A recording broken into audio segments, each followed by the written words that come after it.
Hi everyone, welcome to episode 2 of Be More Than AI. So, what is work now in the age of AI? Last episode, we said something important. AI is not coming for your job, it's coming for the lazy version of your job. So, if the lazy version disappears, what is work now? Let's take a simple example of an email. In many knowledge jobs, you typically spend the first hour of your day just catching up, reading long threads, trying to understand what happened, figuring out what people need, then drafting replies. And at the end of that hour, you feel productive. You have done some work. Now, AI summarizes the entire thread in 3 lines: what happened, what they need, what's pending. And it can even draft the reply.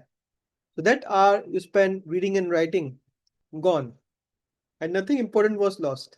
Now, email is a very simple example, but this is not just about email.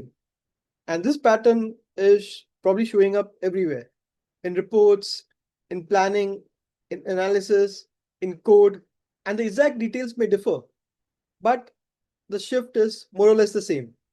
And that might sound strange, like we were wasting time before, but we weren't. That was simply how the work was done. Back then, we did not have the tools that could process information quickly. So the catching up, the reading, the drafting was all part of the process. And we have seen this pattern before. When spreadsheets replaced ledgers, accounting did not disappear. The arithmetic disappeared. Similarly, when computer replaced typewriters, writing didn't disappear. The friction disappeared. And AI is doing the same thing.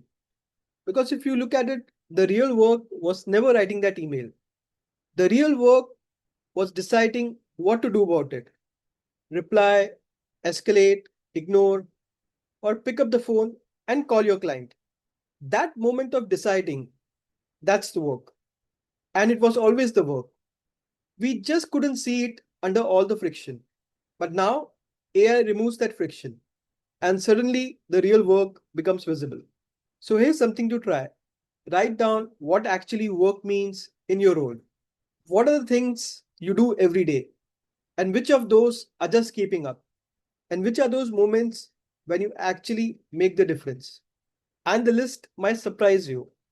Because if AI handles more of the busy work, your role changes, my role changes.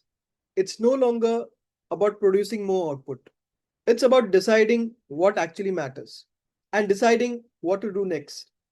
And once you see that, the next question becomes quite obvious. How do you think your way to those decisions? Or simply, how do you think clearly in an AI driven world? And that's what I'll talk about in the next episode.